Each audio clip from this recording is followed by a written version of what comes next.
All right, welcome back. Let's kick off Monday. This is going to be our first one of 2026, and we got a special guest. We got Justin Cambra, W2 to Freedom. So, morning, fellas. Morning. Good morning. Happy Monday. Yeah, so what I like to do every Monday with Cody Davis is we kind of review his videos that he went over the week before. So for a lot of you, Cody does videos Tuesday and Thursday on his channel. And there was one that really caught my attention. And I think Justin had a chance to look at it, but it was kind of the mistake that may have cost him years. So, Justin, did you get a chance to look at that? Yeah, I watched both of them this morning while I was on the Peloton. All right. Do you got any questions off the top of your head before Cody kind of digs into them a little bit? No questions. They were just great videos to make me think, and quite frankly, although we're probably 25 years apart, it's very similar paths. Actually, Cody's ahead of me. I'm in the end of year 2 of cleaning up. And just like how Cody got married last year, I'm getting married this year in 26. So it's one of those where trying to clean everything up, make sure we're all on the same page before we unite as one. So it was great educational stuff for me to listen to. Well, Congrats, man. congratulations. Yeah. That's exciting. Yeah. So Cody, let's dig into that video a little bit because I really think because a lot of the calls that I jump on in the school community, the accountability calls, I think that's the biggest hurdle people have is they think they're making a lot of mistakes and they don't really see other people talking about it on social media. So it's always hard for them to relate. But you're very transparent about it recently. So maybe dig into that video and where was it because of the end of the year was coming up and you were thinking about things and your next goals, but how did that video come to play? Just the making mistakes, like the biggest ones that I made, or yeah, the biggest mistakes one first. We'll go over that. I was just thinking about because I overcame getting out of partnerships, and I got out of a lot of my best deals and my worst deals last year to simplify my universe. I sold out of partnerships. And so I was reflecting and I was thinking, you know what, it'd be good to do a little video on this and share some of the mistakes, like giving up equity before you have to. That's a mistake. Doing 3-year debt products or shorter, another mistake. You can build a great business, but if it's short-term debt, that business can go away. And so I had a cool property. You'll have to visit sometime. It's on the Hood Canal, 7-bed, 4-bath, 4,200 square feet, waterfront. But it was a 3-year debt product. So even though it was cash flowing, I had the 2 worst problems in my business. I had partners that wanted bought out, and I had a 3-year balloon that came due when interest rates were much higher than they were when I bought it. So mistakes were made, but it was fun to reflect on those 2 mistakes on one deal. And so I was like, you know what, I'm going to put a video out there. And so here we are. Justin, you have any questions before I have a few? That's why. What's interesting, you had mentioned that you gave up too much equity too fast. And I'm not sure if it was your very first deal or what deal number it was, but for me, I think it was my 20th property where it was my first partnership. And I'd been talking to everybody about investing. And then one guy was like, man, we'd love to partner with you. I was so excited that just like you, they brought in the money and they were 50%. But I was doing all the work and I had 50% of the money, right? So in hindsight, like I was just so excited that somebody would want to do a partnership with me. In reality, I was just like you're saying, gave up a ton of the equity that I probably didn't have to in the grand scheme of things. So the lessons learned as you are building out your portfolio and learning the ropes. Yeah, I think that's the one thing. I think a lot of people hear you talking about you kind of cleaning up the portfolio from the partnership side, but I think people haven't heard too much maybe about like the short-term debt. Like I think you mentioned that in the video, and even kind of just not taking on too many. I don't know if projects was the right word, but taking on too many things at one time.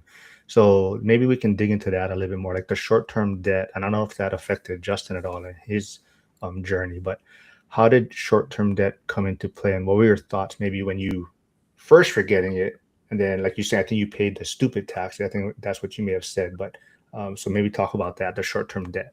Well, it's just about managing what you have to do versus what you can do. And when I got started, I signed up for a lot of things I had to do. I didn't take the partnership route getting started. I borrowed my down payments in second position. So for those who don't understand that, I basically did 100% debt. Kiyosaki talks about how he bought his $18,000 condo and his down payment was on a credit card. That was 100% debt. I didn't put it on a credit card, but I probably had a similar interest rate. The down payment that I borrowed was a 1-year note. And what you find to be true when you do 1-year notes, 2-year notes, 3-year notes is that the borrower is slave to the lender. Like someone in the comments said, Ramsey mentions that you have to perform. Whoever holds the gold makes the rules. And if you are getting control of the gold for only 1 year, you get to make the rules for 1 year and then it goes away. The game ends. So it's just a dangerous business to play. I started doing that. So I got a 30-year fixed rate mortgage, no balloon, on a 12plex. And then the down payment was 12% interest for 1 year. And the 1 year ended. I thought I was going to be able to earn the money. I didn't. And so I had to beg for a 1-year extension. And by the end of that year, I was able to pay it off. But that's only because I scaled up and I had done another 12plex, another 6plex, 100% debt both times. And that's just a dangerous game to play. I'm not sure if Justin's done any 1-year loans, but on long-term investments, it's a bad idea. I've done multiple, ranging from 1 to 5 year debt structures. Mm-hmm. Most recently, for a development deal, I had 2 1-year notes, and then just like you're saying, the borrower is slave to the lender. So the debt structure was set up such that if I didn't pay them back, there would be an extension fee. And these extension fees end up adding a lot. Now, the borrower ended up making, I want to say it was around 15% on their money. But, knowing that debt was out there, and the closer it gets, the more that it starts stressing you out. And so, if you're doing these types of short-term debts, is having multiple exit strategies. So, or having a lot more liquidity, right? So, and similar to what, listening to Cody's, building up versus out. When I was building a bunch of stuff up at the same time, when everything's going well, no issues. But at some point in time, and when the market shifted and interest rates went up, if you have a lot of these deals coming due all at the same time, that's where the mass amount of stress comes into play. And that's what forces you to have to make up money somewhere. That could be selling properties, that could be making more active income, that could be flipping projects. And I've done a little bit of all that to get through the short-term debt and paying that all off. Have you gotten out of all your short-term notes? No, I still have 1 short-term note left. So, and I'm looking at taking another short-term loan to pay off at better terms than the existing one. The existing one has extension fees in it. So I want to get something in without extension fees to help alleviate some of that pressure. The goal here, and I'm sure you're the same way, Cody, is that the private money's debt needs to be paid off, right? Because you only get one chance to have a perfect record. So my goal here is to pay everybody off.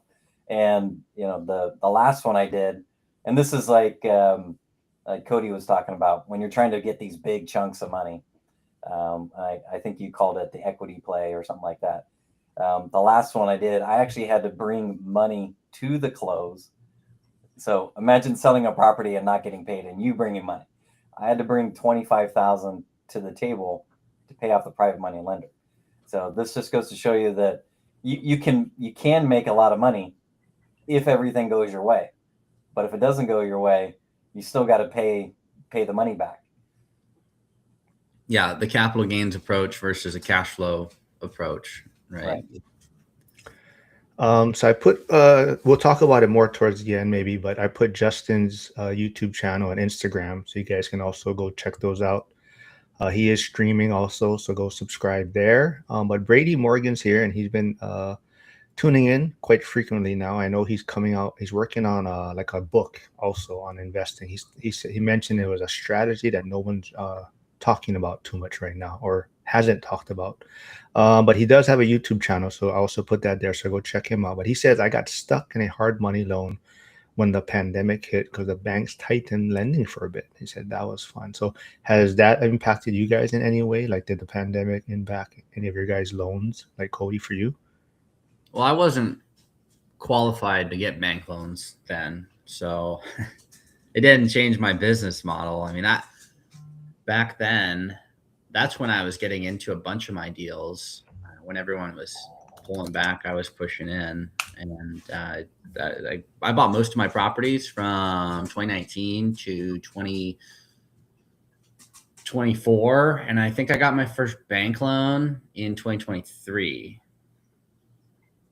and that was a higher rate, so I didn't get to experience any of those low rates. Luckily, that might have messed up my whole business if I had gotten access to that and started. You, Justin, did the pandemic or anything impact any of your financing or loans? Yeah, so I used to do a ton of loans with U.S. Bank commercial loans. Commercial loans being short-term in nature, so typically they're 5-year fixed with a balloon. And at that time in 2020, gosh, I want to say I had in the teens, probably 15 commercial loans with U.S. Bank. At the same time, I was under contract to buy some properties in literally was like March or April of 2020, which is when COVID hit. And then all of a sudden they're like, hey, you've got too many loans too fast, and we don't want to do any more loans. I'm like, well, you guys already approved these loans. We're closing like in 2 weeks. So I had to kind of go over to the US Bank Wealth Management group and say, hey, your commercial group is trying to cut me off. Like, hey, I have a ton of business with you guys. These need to close. So they ended up closing those 2 properties, and they basically said, no more, you're cut off. And so then I switched to other credit unions after that point to continue to buy. I was gonna say I haven't done any short term, but then I thought about it. Me personally, for none of my property, but I did invest in a syndication when it was all the hype. And now that I think about it, that's what blew the deal up, and that's why I basically lost all my money for the syndication I invested in. But and Zuber talked about that on, he basically laid out why the syndications, a lot of them were gonna blow up, and it pretty much followed that path, right? A lot of operators knew, everyone thought money was free, everyone got in, thought rents were going to go up this much every year, and all of a sudden rates went up very quickly, and the short-term debt blew up in a lot of people's faces for these new operators. And so that was good. Like I said, like Cody says, a stupid tax, maybe, right? You don't know what you don't know, and chalk it up to a learning experience. Flavio does say, oh, go ahead. Quick item on that is that we still, I mean, there's the syndications have been unwinding, and there's a lot of people that have been losing money. I'm surprised it's not as pronounced. And we're, if you think about it, 2022 is when the interest rates started going up. And, almost all those syndications are 5-year fixed. Now, we're in year 3. Even if you perfectly timed it right the last in 22, your window of refinancing and making it through is narrowing every day. So like, if these rates don't drop down by the end of the year, there's a ton more people that are going to get crushed in all this. So whether that is, giving the property back to the bank or doing cash in refinances, a lot more pain's going to be coming if these rates don't drop. Yeah. Where was the one? Oh, yeah, go ahead. I don't know if I've ever told you guys my double hard money loan experience. So I bought a 6 unit, and I bought it because I wanted it, and it wasn't day one, it was not financially driven. This was solely a long-term play. I did get to the finish line, but I got a hard money first on a 2-year deal and a hard money second on a 2-year deal. And I bled that deal for 2 years until I had to do a $140,000 cash in refi. Yikes. Awful. But it did work. And now it's one of my favorite assets. But that could have gone absolutely awful. Doesn't sound fun at all. Flavio says, I do 3-year balloon payments. So he and a scary emoji, I guess. So is there any maybe suggestions if someone does a lot of 3-year balloon payments? Like what would, not advice I would say, but maybe what would your thought process be on it? For 3-year balloons, Flavio, I wouldn't do it. I mean, for one, you have residential properties. Definitely wouldn't do that when you can get good products on a 30-year AM or a 40-year or DSCR loans with some interest only. You are starting to jump into commercial. You're looking at buying 10 plexes, 12 plexes, 20 units. It would be unwise to start out your first deal with the short-term debt product because you're going to know the least amount of information going into that. If I were you, I'd shoot for a 10-year where you're probably going to get 5 years for fixed, and then it'll adjust, and then it'll fix for another 5 years. That's what I would do if I were you. A lot of lenders will offer that. And at the 5-year mark, you don't have to refinance. It's just the payment will adjust one time. Justin, any thoughts? What we're, both Cody and I have experienced a lot. The good and the bad with borrowing money. So it's like now in today's world, and Zuber talks about having no alligators. If you can get something that cash flows long term, the longer the debt, the better, right? My only caveat to that is like if you look back day one, if you're limited on options, when you start out, and I think Cody and I both did this, you're willing to take more risks out of the gate. If that was your only one and it wouldn't take down your whole business or personal life, maybe it makes sense to do it. Because like at some point in time, you have to take risks. The more calculated risk, the better. But the last thing I'd want people to take some risks to get into the game, as long as it's not going to be so big that it could take you down. So like, as I look at when I built my portfolio, I was buying a bunch of these little properties, right? I'd say towards the beginning, 60 to 100,000. No one of those properties was going to wipe out everything, unless all of them had issues at the same time. So if you can take the calculated risk, get in the game, learn and improve over time, and if you have active income that you can increase, that helps decrease some of the risk for you.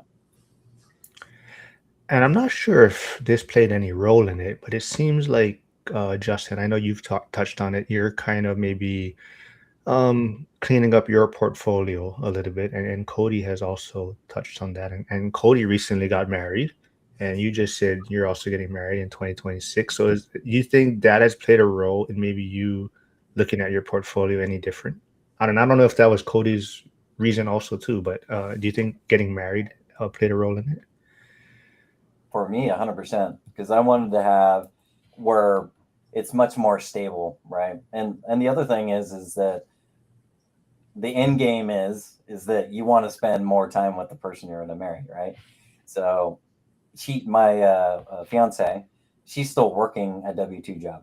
So for me I'm trying to build up to where I can give her, if she wants to keep working, great. But I want to give the option for her to get out. So I was going, doing the equity play, building up, trying to stack up as much cash as possible. Now I want to get more into the conservative cash flowing on a guaranteed basis, such that it gives her the flexibility to leave the W-2 world. And Cody, for you, did the getting married or planning for that, did that have any impact on you looking at your portfolio any different? For sure, right? I mean, there's 3 sides to the coin, and I was operating on the edge. I like to look at both sides. And I was playing with fire basically every day for multiple years, which is fun because you learn a lot. You don't learn as much if you're playing super conservative or if you're all the way on the risk side. But like I look at it as I'm doing super conservative stuff. I'm doing super risky stuff without spending the money to get educated. I like to be in the edge of the coin where I'm spending a bunch of money, a bunch of time investing into learning how to play with fire. So I acknowledge that it's stupid, but I'm going to be as intentional. Like if you're going to be dumb, be smart about it, right? We've talked about that before. So that's how I was operating my life for half a decade. And that doesn't really work well when you add someone else who doesn't come from that background. So now I'm taking what I learned and reapplying it on more of the fixed benefit structures, like looking at seller financing some of my positions out to get a fixed income so that I'm covered. And then the play money goes towards doing the nicer, newer, bigger properties without partners. So good morning to Frank, old guy REI. He says aloha from aloha from lovely Watsonville, California. My two favorite youngsters, and he wants to reemphasize two favorite. I think I know which two he's talking about.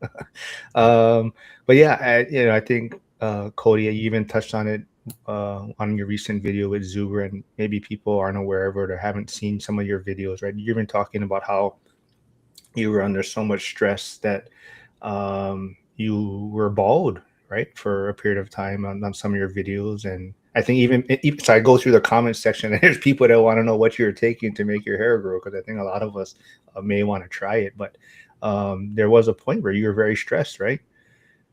Yeah, I still take it. I mean, it's right there on my counter. I can grab it if you want, but it's just a vitamin. I don't like messing with hormones. So, but I was very stressed. There was a lot going on, and I wouldn't change it either, because the takeaways I basically got to fast track a career of mistakes into half a decade. Not a career of successes, but a career of mistakes, and that is terrible. Wouldn't wish it on anybody going through it. But you get to the other side, and it's like, oh, I understand a little bit more about what to do if this pops up, or how to structure this. And it allows you to fix certain problems in your business that I wouldn't be able to fix otherwise. So wouldn't change it. Yes, my hair did all fall out. I like to say my YouTube is a hair loss journey, because I kept posting every week regardless. Yeah, I mean, people should go back and check those out. I mean, if they're not, like I said, if they're not aware. I mean, I picked up on it and I was like, wonder what's going on there. And then right after that, I think you kind of started talking more about kind of transitioning your portfolio and maybe cleaning things up. But Flavio is asking Justin, he says, talking of mistakes, Justin, can you touch a little bit on that sidewalk to nowhere project you got going on? Yeah, the sidewalk is done. The city signed off on it, so now we're in the what's called the final short plat. So, which basically says there's like 8 things I had to do. All 8 things are done. They're sitting in the queue. Now I'm just waiting for Pierce County to approve it, at which time that one lot will now be split into 3, be able to sell the 2 existing houses, and then I'm going to build on that 3rd lot. But the sidewalk still goes to nowhere, right? Or it has a purpose now. Yeah. Since the last time I was on, it actually got worse. So it was the sidewalk to nowhere. And then as they're doing the asphalting, there was the engineer measurements were not perfect. So, I'm learning this as I go. The slope from the crown to the sidewalk needs to be 2 degrees. And so there wasn't enough slope for the water to run off the road. So to try to fix it, they being the on-site, between the on-site inspector and on-site engineer and the asphalt company, they're like, well, if we grind and overlay, which means more money, the shortest way to say that, And so they basically did more asphalt further across the road and more. So there was another, that cost me another like 10,000 at least. And I'm just like, oh my God, and the other day I called and I was confirming with Pierce County. It's like there's a prelim and then there's the final short plat. So on the prelim, I get a hold of the engineer and I'm like, hey, I'm just making sure you guys saw like all the forms are in there just to close this one out so we can move to the next one. And then the guy is like talking to me. He's like, looking at this, if I was you, I probably would have pushed back on that sidewalk. And I was like, I was so pissed. I said, are you kidding me? Like, The city made me do the same thing yeah, back in 2020, and I just told them no, and they said, well, we made an agreement with the prior owner. It was like, go get payment from them because that's not me. right. And eventually they went away. Yeah, it's one of the. Did you get your permit approved though? Yeah. I mean, I had no issues doing any of my projects on the actual property, but they paid and put in the sidewalk and they put in a retaining wall. They actually killed one of my trees in the process too. Dang. But I got everything done because I had to actually go through and redo all the electrical panels and I had to redo a bunch of plumbing and had no issues. Yeah. But I had to push on them for a long time for them to go away. Yeah. Hindsight being 2020, like if you're doing a project and it's like that, and I thought I had people that knew what they were doing. So I had like a permit expediter and I was like, can they make me do this? And I'm like, well, if that's what they say, and I'm like, okay, I guess we got to do this thing. But now it's like, okay, we should push back on all these as much as possible, right? How you get it done, I don't know. I'd have to find another expert to see how to push back and not end up doing it because that literally probably cost me at least a year. Gosh, at least 100,000, right? And stress to the massive amount of stress, right? So Cody had hair loss. For me, it's like, when I'm not stressed, I'm doing a routine, I'm able to stay fit. When I'm stressed, I get out of routine and then I start gaining weight. So it's like that's been my biggest hang up with that whole project, the level of stress. And it's still causing me stress today until that thing is done, because I lose money on that every month, like 6,000 a month. So, until that's done, it's super stressful. You got my alligator beat. Yeah. My current alligator is only 4,900. Well, up in last month, I got rid of my other alligator. That one was like 5,000. So, just think about like, and maybe you're the same way, Cody. When I think about when I close this Tacoma project out, the fact that for 2 years I was carrying over 10,000 negative a month, to be able to survive through that just goes to show that when I'm out of that, the amount that I'll be able to increase in the future is like exponential. Yeah, you cash flowed a lot negatively. Yeah, we should always clarify that whether it's positive or negative, right? I think that's the kind of stuff people like hearing, though. I mean, just that type of transparency, knowing that other people that have been doing well and doing this for more years than they have, or have struggles, or even like like my investing in a syndication, me losing all my money, and you folks talking about having alligators, and yeah, I think people relate to that a lot more. I see Ray tuning in. He says, I've always leaned conservative, playing it safe and often leaving too much equity in my deals. At what point do you feel becomes playing it too safe? Is there a number or percentage you go by? Sounds like getting married might be one thing too, right? Getting married makes you look at your portfolio differently. But Cody, is there like a number or percentage you may go by? I like to get to the point in my portfolio where the equity is paying out 4%, whatever that looks like. So that might mean I have 35% equity in the deal. Might mean I have of 25%. I have 45%. I've got stuff anywhere from where I have 10% equity because I just bought it, 90% leverage, or where I basically 50% LTV. And I like to get to the point where it's 4% return on equity, but it's an infinite return. If you could get to a 1.5 debt coverage ratio, I'd say that's more important than a loan to value. Meaning that for every $1,000 a month of debt payment, you would have $500 a month of net cash flow. And that's not like 500 this month, and then I have a bad month, and then it's zero. It's at the end of the year, you cash flowed 50% above and beyond your debt cost. That is more valuable than saying, well, I'm at 50% LTV or 80%, because there's people that are at 50% LTV that have a worse debt coverage ratio than people at 80% because of market conditions, stability, size, all that debt structure. So focus on the debt coverage ratio. It basically says if I have a 1.5 debt coverage ratio, it takes 2 months to save a mortgage payment. If I'm 1.2 debt coverage ratio, it takes 5 months to save a mortgage payment. It shows you your exposure. Mm-hmm. Any other additions to that, Justin? You basically are describing Dion, right? Because I remember Dion was probably sub 50% leverage.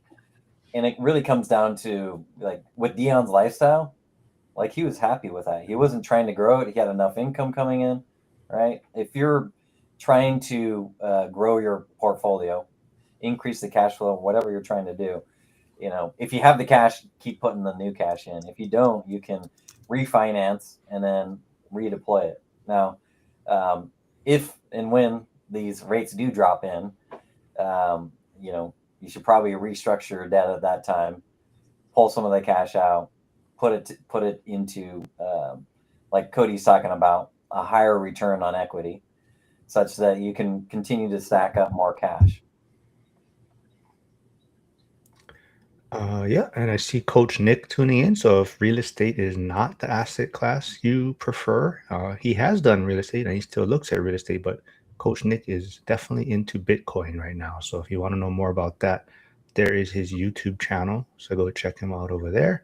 He's putting out a lot of good daily content on Bitcoin, and he's my weekly Saturday guest now. We do a weekly Bitcoin wrap up. But yeah, janitor on fire says, yeah, so there's no way I could deal with that amount of stress. So I think he's talking about Justin and, you know, the alligators you folks had.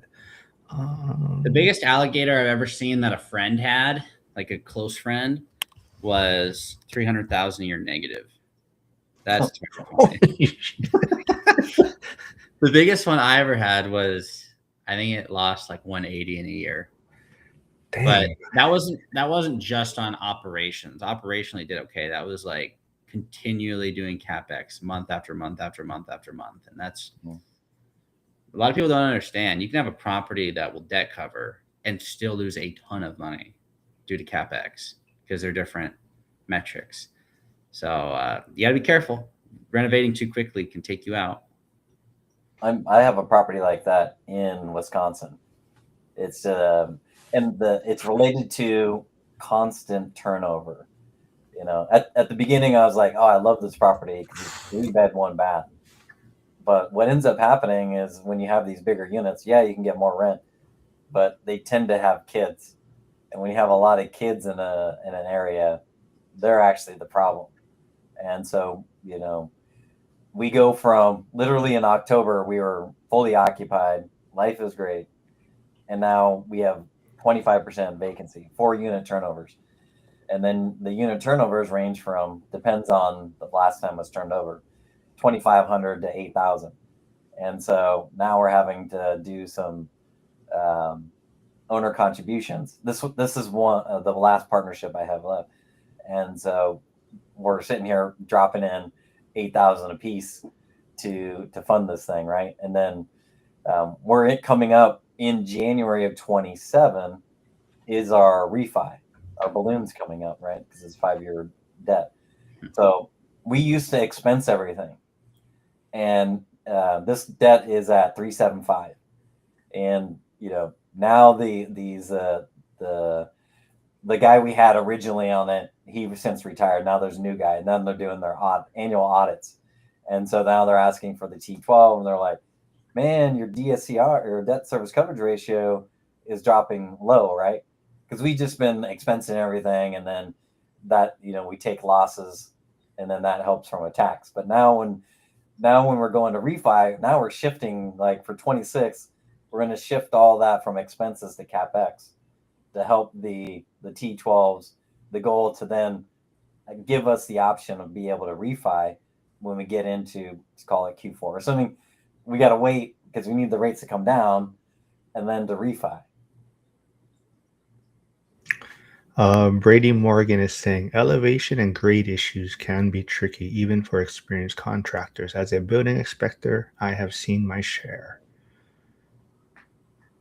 What's interesting on this whole thing, I go back to the engineer. I'm like, you guys did the survey. Like, how is there any chance for this to get screwed up? That's exactly what I pay you for. And it's like, they give me like a whole laundry list of what it could be. And I'm like, what I've learned in this process, and maybe Cody, if you have experience, is that when it comes to architects and engineers, they don't move until they get paid.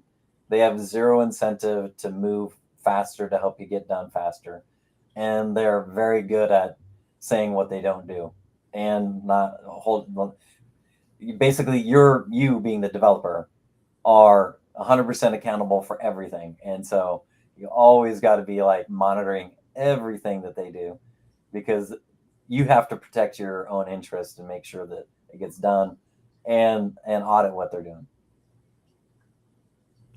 You, Cody, digging into more like new builds right now. Is that, you would agree to that, or is that something you're seeing also? People are super slow. I've been trying to get a project pushed through forever, over a year, and I have to email them. Like, that reminded me I have to email them because I emailed them a week ago and I didn't hear back. So awful. If I wasn't a real estate guy, it would be easy to go step into their shoes and do some studies and then just be the best in town, because you actually respond to emails and calls and people like you. Right. The accidental landlord says he woke up to a cryptic company-wide email, all sites shutting down, mandatory 2 p.m. meeting to discuss next steps. One of those moments that remind you why building assets outside a W-2 matters. Dang. If all you had was a triplex, you live in one unit pays for the building expenses, and one unit is a fixed income, you could retire.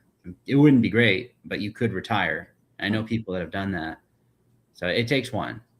It'd be great to get more, but if you can get one paid off, you buy one, you do a couple flips, pay off the first one, you could be out within 5 years. Yep. I think the main thing there, and I picked this up on your video, is that you have to have low cost of living. So Cody and his wife are $4,000 a month. Cindy and myself, our travel can get high at sometimes, but for the most part, we have low cost of living. Like our rent is $1,400. Low car payments. We have old cars, right? So I think that's one of the things that Cody's done well and I've done well is like, yes, we've bought real estate and we've increased how much we make, but we've actually been lowering our cost structure as we make more money. So yeah, that one triplex, if you have low cost of living, then you could be set off 1-2 properties. Josh is saying, yeah, people always see the good sides when there's always so many costs behind the scenes. Those costs can easily add up to what some people make in a year. Yeah, I think some of the alligators you guys mentioned definitely, and even your, like you said, your friend, what was 300K they lost a year or something? For a year, yeah, on operations. And that's unfortunate. It's not like it's CapEx where you're like, all right, I can't keep doing the remodels. It's like, oh, that's just to survive. That's unfortunate. But it happens, and it happens on bigger scales, like the syndication you lost your money on. They were probably at a bigger scale than that. Josh is having fun right now with one of his rentals. and by fun, I mean an absolutely terrible experience, because property managers, he's an out of area investor, and his PM hasn't filled his unit in months. Mm-hmm. Granted, we're in winter, which sucks, but it's mind blowing to me that they haven't found a tenant. So I don't know the solution on that other than find a new PM, but it's crazy. Well, I think I'm not, One yeah. item is that Josh brought up a good item, the secret expenses, right? And I'm interested to see what Cody's doing, because like one of them, for example, we have to annual business registration, right? So for example, in the city of Tacoma, I think it's like a couple $100 a year. Then my bookkeeping is like, I want to say 1,000 a month, because I have 3 states, 3 entities, and a partnership. So I'm interested, like, these are like the behind the scenes stuff. Yes, there's cash flow on the property, right? These are P&Ls for a property, but then you have your business, right? So you have your bookkeeping, you have your taxes, you have, there's a lot of these other expenses that pop up. Cody, what are you paying for bookkeeping, one? And then what are some of the other like hidden expenses that people don't realize? Well, every LLC is like $1,800 to file. Mm-hmm. So that's something. And granted, I own some stuff in my name, which makes it less expensive. But my LLC is $1,800 to file. I've done all my own bookkeeping. I've hired, and I've tried referrals of good friends and prominent buddies in the space on a local level, and all of them sucked. Yeah. Unfortunately, the only common denominator in that situation was me, but I swear I was getting them everything, and they couldn't produce stuff. And then what they would produce was wrong. And it makes me wonder if what they were doing for these other people was wrong. Mm-hmm. Because having been through it, I've scrubbed through financials so many times, and the way that they're doing it is just, you try and give them perspective, and then they do it wrong again. It's like, all right, I guess I got to go fix everything. And I paid you all this money. And I was at one point paying $300 a month per LLC, which sounds like a similar cost to what you're doing, but they still screwed it up and I had to redo it. Right. Hyder says, out-of-state PMs can be incredibly awful. We may have to sue our previous PM. They charged a 20% management fee and the work was not done. That fee needs to come back along with any damages accrued. Yeah, that's usually is the challenge, investing out of state. I mean, it is challenging, but everything has their challenges, right? And I think maybe we can move on to a little bit of Cody's video, also talking about kind of not getting distracted, not taking on too many projects at one time, and maybe it's because like this, going out of state, or you're having difficulty with property manager, you start looking for other solutions, like maybe RV parks is easier, maybe Airbnb is easier. So maybe touch on that a little bit, Cody, from your video about why you recommended not taking on too many things at one time. The small landlord that manages himself can make a bunch of money. The small landlord that is subject to a property manager gets screwed. And that's what I found consistently. Let's say you own a duplex and the PMs take even 20%. If the rents are $2,000 aside and they're making $800 a month, they're not going to do a whole lot of work for $800 a month, and the rents probably aren't that high. So the reason I say you shouldn't get scatterbrained is if you are buying a whole bunch of stuff, it's very difficult to get to that bigger level where the PM is actually going to take good care of the property, where the property can actually afford to pay for payroll and actually make the profit for yourself and the management company. If your gross rents are only $5,000 a month, and I'm saying only, like, I'm not trying to make that sound like a little amount of money, but if the rents are only $5,000, there's only $5,000 that could be paid out to the taxes, the insurance, utilities, maintenance, management, and yourself. Like, you probably can't retire on just that unless you're living lean, like we talked about earlier, and then you're managing it yourself. And so if I were to go buy the storage units, and I kept buying hotels, I would never get to the level in multifamily where I could get the 3, 4, 5% management fee and then have payroll and really step away. There'd be no way to get there because I'd be stuck on these other smaller, like I was looking at a 73 unit storage deal. It's too small for a manager. So I would never get to that level. And that's why I recommend, hey, just stick to one, pick one, because then you actually have a chance of getting to the bigger deals where you can walk away. And I feel like in apartments, it's probably about 75 units in my market. 75 units is about where you could really walk away and trust that the manager's going to make enough money to take care of the management. Justin, any thoughts on that? Like, did you feel like maybe you got distracted trying to do different things, too many things early on?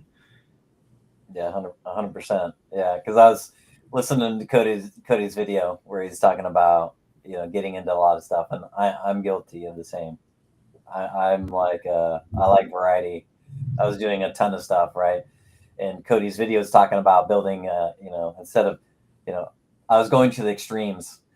There's the Burj Khalifa, like massive expansion, and you're very vertical, right? That could topple over, right? And then, like, I was thinking about the Pentagon. Pentagon, I think, is only like 3 or 4 stories, but it's like massively wide, right? So in hindsight, like I wish I would have done more of the Pentagon approach, like more stable portfolio to begin with, and just focused on one thing. And then this past year, I went to Spain. There's it's called La Sagrada Familia. It's a massive church, but it's been being built, I want to say like 80 years or some massive number. And part of it is because when they're building it up, it's a bunch of spears all at the same time, right?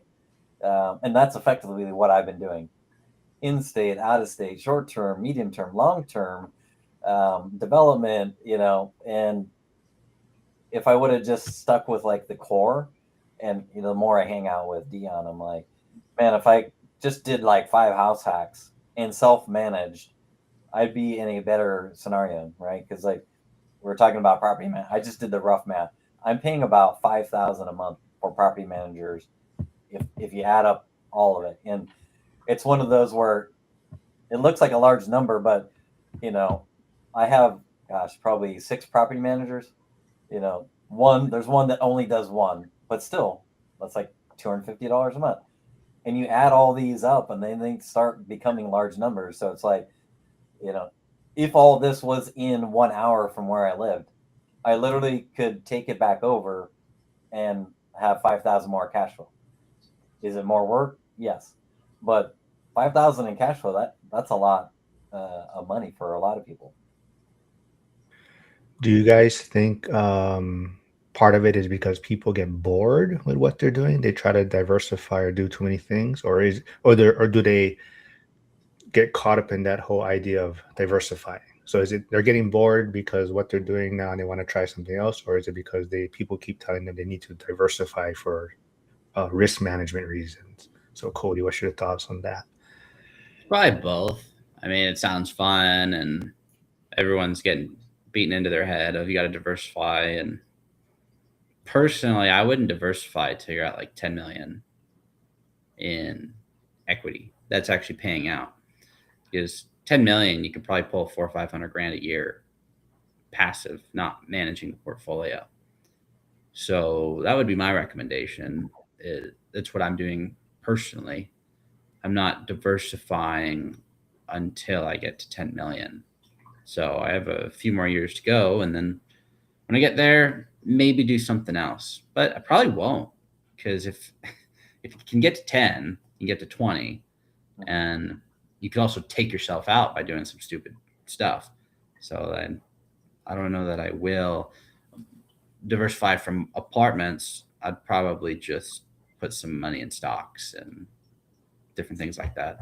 Got to get more of that gold and silver, buddy. I have some, but it's non-performing assets. They're cool. I only buy it because it's pretty. Yeah. It's not like it's an investment. It's insurance. I mean, it's outside of the system.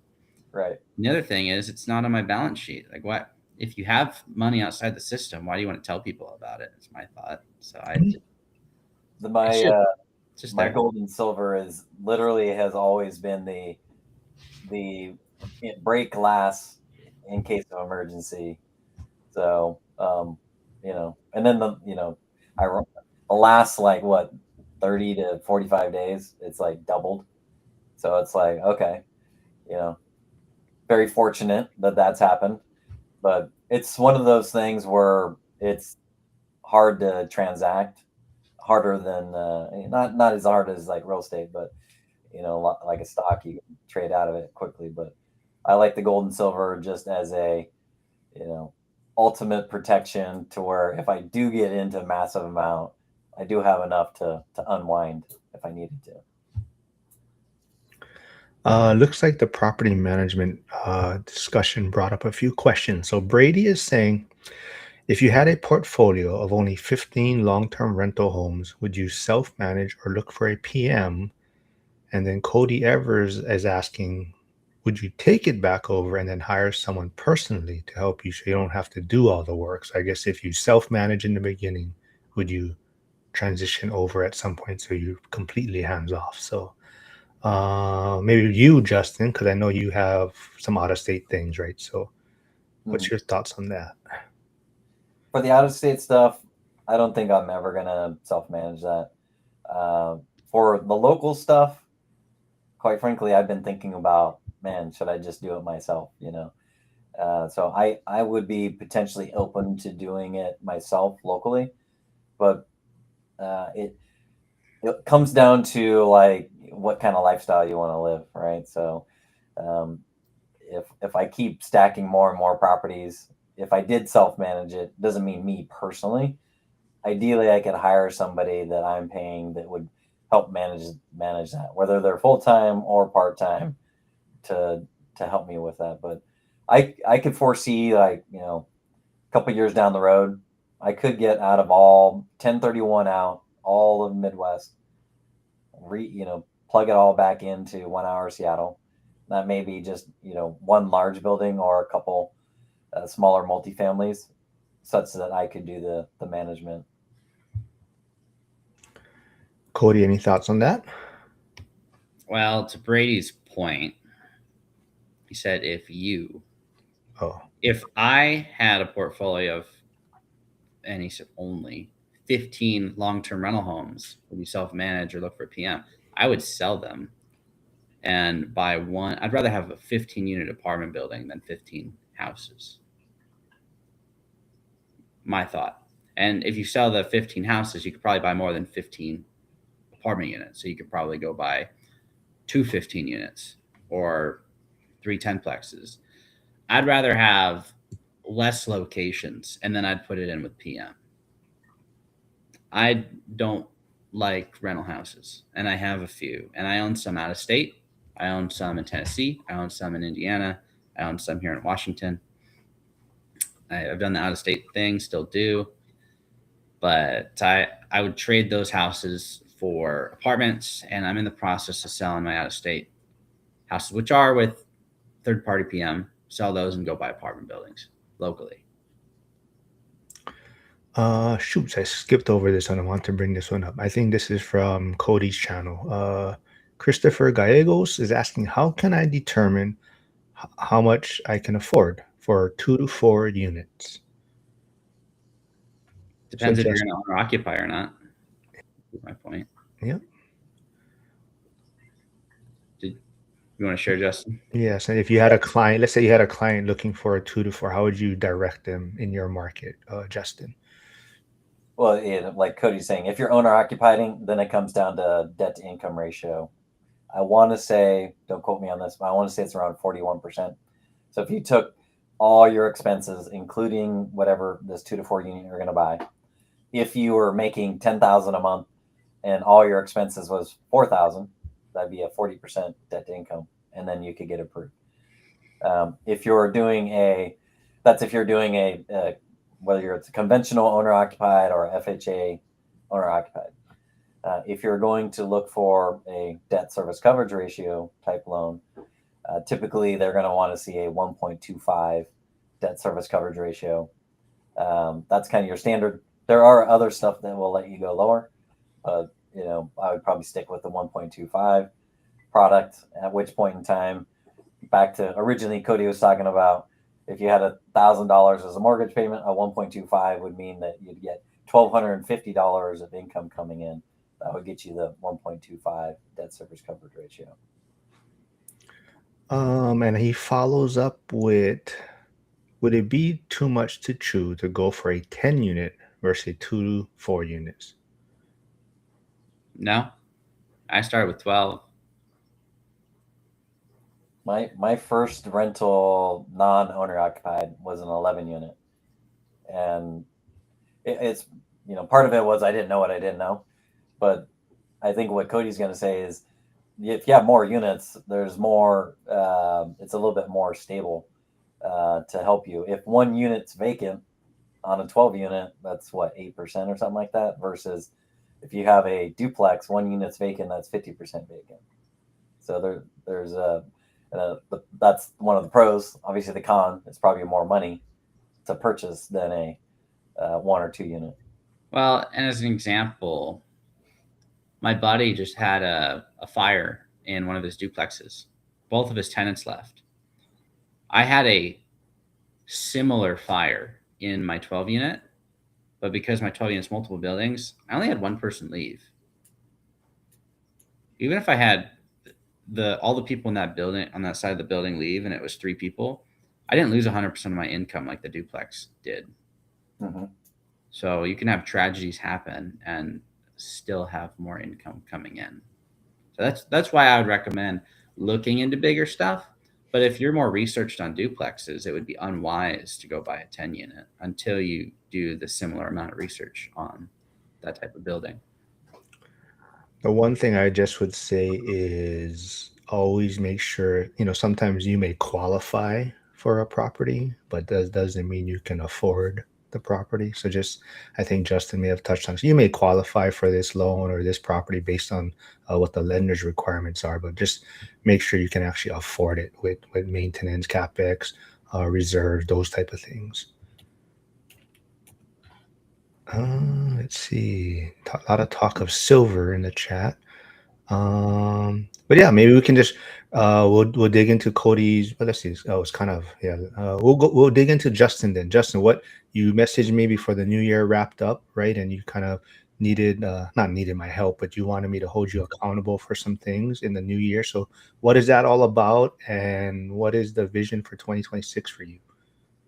So for me, I want to take there's 2 channels in specific. One of them being W2 to Freedom, and the other one is my real estate agent business, which is called Camber Real Estate Group. So the goal for these 2 is to build up the social media presence such that I hit 10,000 followers combined between the 2. So that could be 8,000 W2 to Freedom, could be 2,000 for Camber Real Estate Group. Those 2 things are going to help drive more business for me. Whether that is referrals or transactions for the agent team. And then a lot of it too is connecting with other people, learning and sharing with them. And in a perfect world, get more mentors like Cody's done a great job of. If I can attract more mentors to help get me from current level to the next level, that'd be huge as well. But to the point of why did I reach out to you? I am much better at getting goals done that I tell other people about or that I publicly post, right? So that was the whole purpose of it. Now that you know about it, you're going to be always bugging me about it, which is awesome. That's the reason why I'm doing it. And then, then you can help get me to where I want to go. Yeah, very cool. Like I said, we can set up something, maybe try like how Cody, we're doing something weekly, get you on the schedule. And like I said, if those of you are tuning in, Justin has linked his channel. So he is also streaming on his platform. So go check it out there, subscribe there. I think you'll be in Vegas also. Cody is speaking. let's see, maybe one last. Max is here. So Max is asking though, would multiple small unit families be safer than an apartment complex when it comes to disaster and such? I think you kind of touched on it a little bit, Cody, right? I prefer mid-sized apartments. I'd like to get to bigger apartments, but wants in one hand and haves in the other. So my average property size right now is probably in the 20 unit range, and I wish it was in the 50s to 60s. So that's my thought on that question. I would rather have bigger buildings that I own by myself. Like, all my biggest buildings are just me and my wife, so no partners. I wish I could have even bigger buildings like that, but that's going to take time. Flavio's asking, Justin, when are you having your next event? So yes, I think you just had one recently, right? I'm doing monthly meetups in the Seattle area. So the next one's actually, I'll be posting today. It's going to be next Monday, January the 12th, 6 to 8 p.m. in Bellevue. And the goal, we're going to talk about W2 to freedom, but then also with that is how you're going to work on it for 2026. And I'm thinking about putting in there, like for the people that show up, having a recurring meeting specifically with those people where I'm going to share my goals, you share your goals, we then track with each other. So in a perfect world, we have a huge turnout on that and track the progress for that cohort, if you will, all the way through 2026. Very cool. Looks like you picked up some subscribers today. But yeah, so like I said, it's cool that you're live streaming. Hopefully, we can get that up by the event. And it's I know you're talking about too. So if people haven't got their accommodations set for Vegas, I know you mentioned the flights have doubled or something. You said. Yeah, flights are crazy expensive. Right, normally they're like 200 to 300. They're like 6, 7, 800 bucks now. And so I'm kind of into the point now where it's like I'm either going to buy on miles or see if I can get something right before, see if the prices come down right before. Did you just throw out 6, 7 in reference to the cost of it? Oh man, I don't know if you guys. I still don't get it. Yeah, I don't. But yeah, I don't know if you guys heard Dion. Dion said 6, 7 was the, I guess, word for 2025, and then 2026 is going to be the Quality Leering Center, or Leering is going to be the word for 2026. Yes. Anything else you guys want to wrap it up with today? We had a question in the chat from Driven Addict. Oh, that's right. I saw that. Where did it go? Let me see. Shoots, I did see it. Crap, where did it go? Dang, where'd it go? I did see it earlier. It's not too far back. Oh, no, that's not it. It's in between Cody and All Nighter Hider. God dang it, where did it go? Oh, there we go. Yeah. Yes. So Cody, would you sell a single family residence if you could net 20 to 30K and use that for a sixplex reserves that doesn't have any reserves at the moment? Oh, okay. Probably, unless you believe that single family is going to go up significantly in value or the cash flow is really strong. Example, if you were cash flowing $500 a month or $1,000 a month, I probably wouldn't sell it to get $20,000 to $30,000 of cash because the return on equity is so high. And there are deals like that. With the no reserve on the 6 unit, if you're cash flowing really strong on the single family, I'd probably just get a 0% interest credit card for 15 months and put the cash in the bank. And if you end up using it, great, you needed it, and just pay it down with the cash flow. If you didn't need it, you could just pay off the card when it starts accruing interest. But I've done that before. And I wouldn't just sell an asset just to sell it. But if it doesn't fit your portfolio and you don't feel comfortable with the reserves you have, then sure, sell it. Yeah, we'll wrap it up then with Nate Ray is asking, are you guys staying at the Downtown Grand Hotel? Is that where you guys are staying? Or I'm not sure if you want to stay, but I have to book my hotel still. Me too. Yeah. Well, just letting you know, then a lot of people are staying at the Downtown Grand, but I think the Grand and the Golden Nugget are the two places that I'm hearing most people are probably staying at. And there was one other January 15th, I believe Zuber said, is the last day for ticket sales. So if you haven't got your tickets yet, go pick up your tickets before he closes sales on that. And I believe he also opened up more spots for kids, teenagers to attend with their parents, I guess, as a guest. I think a lot of people want to sit down with Cody, so there's a lot of people attending that because I believe they get a one-on-one with Cody or a group session. But I think he's opened up for more opportunities for that right now. But yeah, definitely. Yes, Hyder. Driven's comments are, but I believe, are coming from Cody's channel. So, but yes. Yeah, everyone. This was a fun one. And like I said, I'll probably set something up with Justin. We'll probably get him more on a regular basis. Cody, always thanks for doing this on Mondays. And I will be back with Brandon. We skipped last week because of the holidays, but letting everyone know he also changed the name for his YouTube channel. So it's now Building Wealth Flows. He thinks people didn't relate to the B2R, the build to rent. So he changed his YouTube channel name. But everyone, thanks for tuning in today. Justin, thanks for jumping on. Cody, thanks for doing this. And everyone have